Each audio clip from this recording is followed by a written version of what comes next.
Morning class. तो ये हमारी इम्पोर्टेंट टॉपिक सीरीज़ का पार्ट नंबर 6 है जो बेस्ड रहने वाला गुप्ता एम्पायर से रिलेटेड टर्मिनोलॉजी के ऊपर।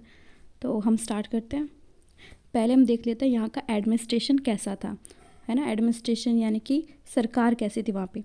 तो जो सेंट्रल स्टेट थी वो बेस्ड थी बिहार में, और उसके अलावा पूरे एम्पायर को अलग अलग प्रोविंसेस में बांटा गया था, ठीक है। और प्रोविंसेस को क्या कहा जाता था, भोग या फिर भुक्ति, भोग या फिर भुक्ति। और यहाँ पे जो गवर्नर होते थे, है ना, उनको क्या कहा जाता था, कुमार अमात्या, भोगपति या फिर उपारिका। फिर प्रोविंस के अंदर यानी कि स्टेट्स के बाद में स्टेट्स को छोटे छोटे डिस्ट्रिक्ट्स में बांटा जाता था, और डिस्ट्रिक्ट को क्या कहा जाता था, विशा। और यहाँ का जो हेड होता था वो क्या कौन होता था, विशापति या फिर आयुक्ता, ठीक है। कुमार अमात्या, आयुक्ता, भोगपति, विशापति। फिर जो गांव होते थे उनको क्या कहा जाता था, ग्रामिका। और सिटी को क्या कहा जाता था, सिटी को कहा जाता था विथिका। और यहाँ का जो हेड होता था वो होता था नगरपति या फिर पुरापाल, ठीक है। तो हम देख लेते हैं। पहले सेंट्रल गवर्नमेंट होती थी, उसके अंदर में अलग अलग प्रोविंसेस होते थे। प्रोविंसेस को भोगा या फिर भुक्ति कहा जाता था। यहाँ का हेड कुमार अमात्य या फिर भोगपति होता था। फिर डिस्ट्रिक्ट आते थे, डिस्ट्रिक्ट को विशा कहा जाता था, वहाँ का हेड विशापति होता था। फिर गांव आते थे, गांव को ग्रामिका कहा जाता था। फिर सिटी आती थी, सिटी को पुरापाल या फिर नगरपति कहा जाता था, पुरापति या फिर नगरपति, सिटी के हेड, ठीक है। विथिका, सिटी को क्या कहा जाता था, विथिका। और यहाँ के हेड कौन होते थे, पुरापाल या फिर नगरपति। अब वहाँ के कुछ एडमिनिस्ट्रेटिव ऑफिसर्स, ठीक है। इतना बड़ा एम्पायर है तो इसके अंदर कुछ ऑफिसर्स रखे होते थे, जैसे कि महापति हसी। महापति हसी कौन होते थे, जो रॉयल पैलेस को यानी कि जो सम्राट का महल होता था उसको मेंटेन करने वाला। फिर होते थे दंडपशिका, है ना, दंड देने वाले नहीं, दंड को देखने वाले। यानी कि अगर कोई लोग कोई काम कर रहे हैं, मान लो अगर किसी ने कोई अपराध किया है तो उसको देखने वाला, है ना, उनको गिरफ्तार करने वाला डिपार्टमेंट, महादंडपशिका। कौन होते थे, पुलिस डिपार्टमेंट का चीफ। फिर होता था महादंडपाशिका, कौन होते थे ये, चीफ जस्टिस, उनको न्याय देने वाला, है ना। फिर होते थे महाबलाधिकारी। महाबलाधिकारी कौन होते थे, कमांडर इन चीफ यानी कि आर्मी का हेड। फिर होते थे विनय स्थिति स्थापक। विनय क्या होता है, पीस, है ना, विनय क्या होता है, पीस, यानी कि चीफ रिलीजियस अफेयर्स और एजुकेशन को देखने वाला मिनिस्टर। फिर होता था महापीलुपति। पीलुपति कौन होता था, एलिफेंट कोर्प्स का हेड, है ना। आर्मी में पहले ना एलिफेंट्स भी रखे जाते थे, उनका जो चीफ होता था वो क्या कहलाता था, महापीलुपति। फिर होता था महाअश्वपति। अश्व क्या होते हैं, घोड़े, यानी कि क्लेवरी का चीफ। फिर होते थे महामंडाधिकृत। महामंडाधिकृत कौन होते थे, स्टेट ट्रेजरी का हेड, यानी कि स्टेट ट्रेजरी को, यानी कि जो ट्रेजरी होता था ना, खजाना जो होता था किसी भी मतलब इस गुप्ता एम्पायर का जो खजाना होता था उसका चीफ कौन होता था, महामंडाधिकृत। फिर होते थे महाअक्षपटलिका। महाअक्षपटलिका कौन होते थे, देखो पटलिका किसे कहते थे, आपने देखी होगी, तख्ती को कहा जाता था अपने टाइम पे। पटलिका किसे कहते थे, तख्ती को, यानी कि इंपॉर्टेंट डॉक्यूमेंट्स को देखने के लिए जो चीफ होता था वो क्या कहलाता था, महाअक्षपटलिका। फिर हम आगे चलते हैं। देखो ध्रुवाधिकरण कौन होते थे, ध्रुवाधिकरण होते थे chief officer collecting land tax, land tax collect करने वाला अधिकारी।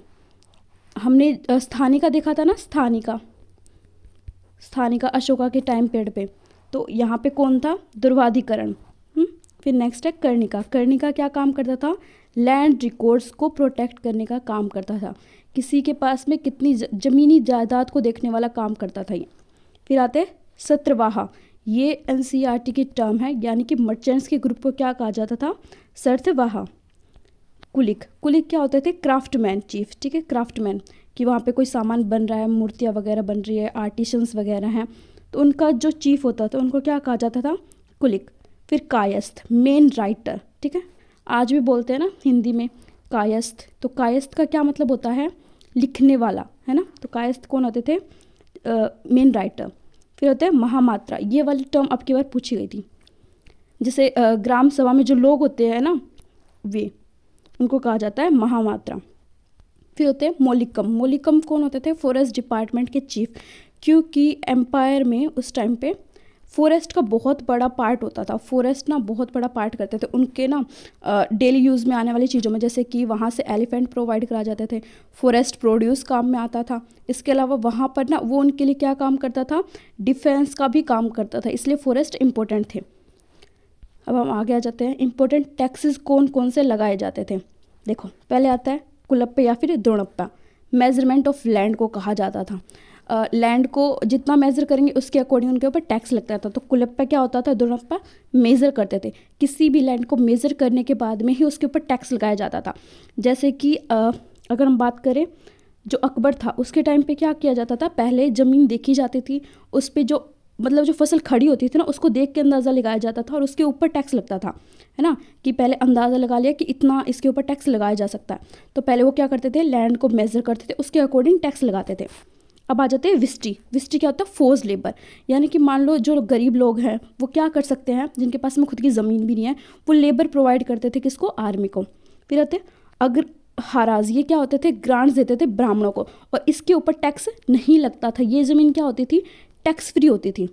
अब आ जाते हैं देवग्रह। देवग्रह यानी कि देव टेम्पल के लिए जो लैंड दी जाती थी। फिर सेना भक्ता। सेना भक्ता क्या होते हैं, जब भी आर्मी किसी एरिया से निकलेगी, मान लो वो मेरे गांव से होके गुजर रही है, तो हम उनको क्या करेंगे, खाना प्रोवाइड कराएंगे, और ये एक तरीके का टैक्स ही होता था, यानी अपनी सर्विस प्रोवाइड कराने में किस में आता था, टैक्स में आता था। देवग्रह यानी कि टेम्पल बनाने के लिए जो ज़मीन दी जाती थी उसको हम क्या बोलते थे, देवग्रह। अब आ जाते हैं लैंड्स किस तरह की थी। देखो विस्टी, force labour for the army, ठीक है, ये तो हमने पहले भी पकड़ ली। अब आ जाते खिल, वेस्ट लैंड जिसके ऊपर खेती नहीं की जा सकती है।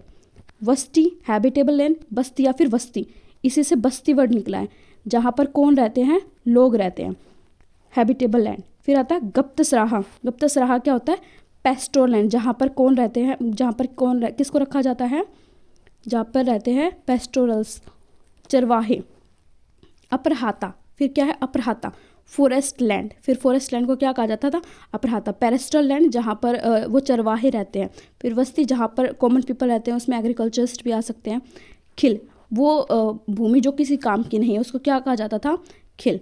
अब ये जो है 9 जेम्स, इसके ऊपर कभी ना कभी कैसे ना कैसे उनके फील्ड से रिलेटेड क्वेश्चन पूछ लिए जाते हैं, उनके वर्क से, उनकी बुक से रिलेटेड भी क्वेश्चन पूछ लिए जाते हैं। ये 9 जेम्स से किसके कोर्ट में, चंद्रगुप्त सेकंड के कोर्ट में। पहले है अमर सिन्हा। अमर सिन्हा किस फील्ड से रिलेटेड थे, लेक्सियोग्राफी, इसने क्या लिखा था, अमरकोशा, लेक्सियोग्राफी डिक्शनरी। धन्वंतरी, मेडिसिन से रिलेटेड क्या लिखा था, आयुर्वेदा। हरिसेना पोइट्री से रिलेटेड था, इसने प्रयाग प्रशस्ति लिखी है और इसके अंदर उसने समुद्रगुप्त के बारे में भी बताया है। फिर कहापन का, इसने क्या लिखी थी, एस्ट्रोलॉजी पे बुक लिखी थी और बुक कौन सी थी, ज्योतिष शास्त्र। शंकु, शंकु इस तरीके की उसको भी कहा जाता है, कौन को भी शंकु कहा जाता है, आई थिंक सो।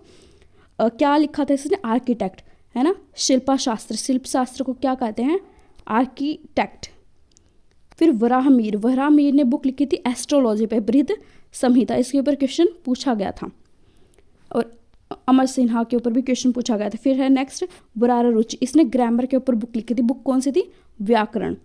फिर वेताल भट्ट, वेताल भट्ट कोई सीरियल भी आता था, मैजिक से रिलेटेड बुक लिखी थी, क्या, मंत्र शास्त्र। फिर लास्ट कालिदास, कालिदास को हमको पता है इसने बहुत सारी बुक्स लिखी थी और ये बहुत ही इंपॉर्टेंट, क्योंकि इसको क्या कहा जाता है, भारत का शेक्सपियर भी कहा जाता है। इसने बुक लिखी थी मेघदूत, ठीक है, और ये इंपॉर्टेंट है, इनमें इनको हम देख लेंगे। आप क्या करोगे, इसका स्क्रीनशॉट ले लेना और इनको एक जगह लिख लेना ताकि आपको ये टाइम टू टाइम याद हो जाए। तो हम यहाँ पे करते हैं क्लास को एंड।